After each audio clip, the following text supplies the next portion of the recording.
YS Jaganmohan Reddy గారు కానివ్వండి, లేకపోతే నారా చంద్రబాబు నాయుడు గారు కానివ్వండి, లేకపోతే పవన్ కళ్యాణ్ గారు కానివ్వండి, వాళ్ళు ఏదైనా ఒక నాయకుడిని తయారు చేస్తే కనుక ఒక ముస్లిం సమాజంలో అతను ఆ వ్యక్తి ఆ సమాజానికి వాళ్ళకి మాత్రమే లాయల్గా ఉంటాడు.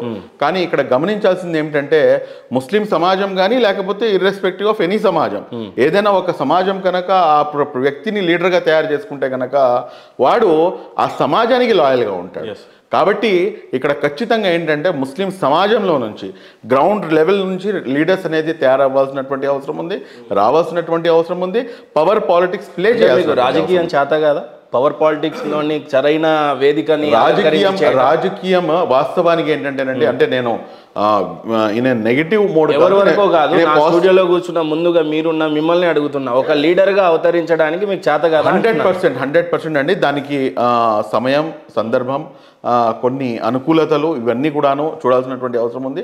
డెఫినెట్గా రాబోయే రోజుల్లో పవర్ పాలిటిక్స్లో డెఫినెట్లీ ఇన్షాల్లా ముస్లిం సమాజం నుంచి ఎవరో ఒకళ్ళు ఖచ్చితంగా ఉంటారు. సమాజంలో చూసినట్లయితే భారతదేశంలో ఒక సక్సెస్ఫుల్ పొలిటికల్ లీడర్ ఎవరన్నా ఉన్నారు అని అంటే అసదుద్దీన్ ఓవైసీని చూపిస్తారు. ఏకీభవిస్తారా? అంటే ఏకీభవిస్తారా అంటే కనుక మీరు కేవలం అసదుద్దీన్ ఓవైసీ వరకు వచ్చేసి ఆగిపోయారు. నేనైతే దానికన్నా ముందు ఇంకో పేరు తీసుకుంటాను, అది నరేంద్ర మోదీ గారు అని చెప్తాను. అంటే అసదుద్దీన్ ఓవైసీ కన్నా కూడా నరేంద్ర మోడీ గారు సక్సెస్ఫుల్ అంట 100%. ఎందుకంటే ఆయన ఏదైతే రిలీజియన్ని ఆయన రిప్రజెంట్ చేస్తున్నాడో, ఏదైతే కమ్యూనిటీని ఆయన రిప్రజెంట్ చేస్తున్నాడో అది larger than the Muslim community, majority of the Indian population. అంటే మళ్ళీ మీరు కాంట్రవర్సీలోకి 100% నేను కాంట్రవర్సీలోకి తిప్పట్లేదండి. అంటే బీజేపీ కేవలం హిందుత్వం మీదనే ఫామ్ అవుతున్న పార్టీ అంటారా? అందులో మీకు ఏమైనా డౌట్ ఉందా ఏంటి సార్? ఏమైనా మీకు? నాకు డౌట్ ఏం లేదు. వాళ్ళు 100%. మీ ఉద్దేశం చెప్పండి చాలు. నా ఉద్దేశం కాదండి. ఇవాళ దేశంలో రెండు పార్టీలు సూపర్ జెట్ స్పీడ్తో వాళ్ళు సక్సెస్ అవుతున్నారు. నంబర్ 1 భారతీయ జనతా పార్టీ అయితే, నంబర్ 2 AIMIM. ఎందుకు? వాళ్ళు హిందువుల్ని బేస్ చేసుకొని వాళ్ళు రాజకీయాల్లో వాళ్ళ యొక్క పబ్బాన్ని వాళ్ళు గడుపుకుంటుంటే, ఇటువైపు రెండో వైపు జనాబ్ అసదుద్దీన్ ఓవైసీ గారు ముస్లింలను బేస్ చేసుకొని ఆయన యొక్క పబ్బాన్ని ఆయన గడుపుకుంటారు. మీ మీదున్న ఎంతో కొంత ఫ్రెండ్షిప్ ఈ రిలేషన్ని తీసుకొని చాలా ఫ్రెండ్లీ క్వశ్చన్ ఒకటి అడుగుతున్నా ప్లీజ్. మీరు ఖచ్చితంగా కొన్నిసార్లు అయ్యప్ప స్వాముల వాళ్ళతో కూర్చొని భోజనాలు చేశారు, అంటే అందరూ మమేకమై చేసిన ప్రోగ్రామే. అయితే ఇక్కడ ఫారూక్ గారు టోపీ పెట్టుకుంటారు, గడ్డం పెట్టుకుంటారు, ఖచ్చితంగా ముస్లిం కమ్యూనిటీని రీప్రజెంట్ చేసే విధంగా ఉంటారు. ఈ నేపథ్యంలో అయ్యప్ప స్వాముల వారు మాలలో ఉన్నప్పుడు అక్కడెళ్ళి ఆ ప్రోగ్రామ్ చేయాల్సిన అవసరం ఏముంది? దాన్నే అంటారండి సెక్యులరిజం.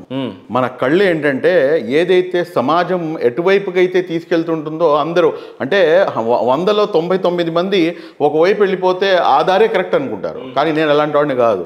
నేను సింగిల్గానే ఉంటాను, నా దారి రహదారిగా ఉంటుంది, నేను సపరేట్గానే వెళ్తాను. కానీ ఇక్కడ మీరు గమనించాల్సింది, ఎందుకు నేను ఆ మాట అంటున్నానంటే, నా ఆచారం, ఆహార్యం, వ్యవహారం, నేను ఎలాగైతే ఉన్నానో నేను ఇలాగే ఉంటాను. నాకు టోపీ ఉంది, నాకు గడ్డం ఉంది. మీరు హ్యాపీగా ఇన్షర్ట్ చేసుకొని మీరు బొట్టు పెట్టుకొని కూర్చుని ఉన్నారు. మీ బొట్టుకు నాకేంటి సార్ అడ్డం? నా టోపీ గడ్డం మీకేంటి అడ్డం? నేను ఇలాగే ఉంటాను, మీరు అలాగే ఉంటారు.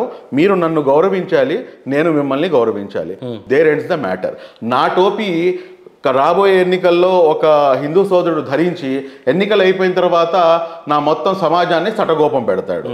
ఓకే, అదేవిధంగా మీ దగ్గరికి మా యొక్క పొలిటికల్ లీడర్ వచ్చేసి మీకు నామం పెట్టేసి రేపు ఎన్నికలు అయిపోయిన తర్వాత పంగనామాలు పెడతారు. అయ్యప్ప స్వాములను అంతగా గౌరవించాలని ఎందుకు అనిపించింది? చూడండి, ఇక్కడ అయ్యప్ప స్వాముల లేకపోతే ఇంకోళ్ళ అనేది కాదు సార్. ఇక్కడ బేసిక్గా ఒకే ఒక విషయం మీరు గుర్తించాలి, అదేంటంటే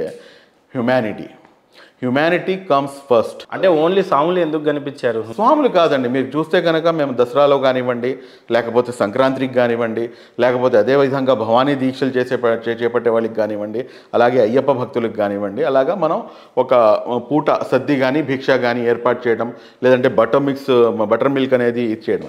ఎందుకంటే సార్ ఇక్కడ గమనించాల్సింది ఏంటంటే, భిన్నత్వంలో ఏకత్వం ఏదైతే ఉన్నదో ఈ భారతదేశంలో, దాన్ని కాపాడాల్సినటువంటి బాధ్యత మనలాంటి వాళ్ళపైనే ఉంది. ఎందుకంటే ఈరోజు ప్రతి చిన్న విషయాన్ని కూడాను ఒక మతం అన్న ఒక దృక్కోణంతో దాంట్లో నింపివేసి ఆ స్పెట్స్తోనే మొత్తం సమాజాన్ని కూడాను చూపించే ప్రయత్నం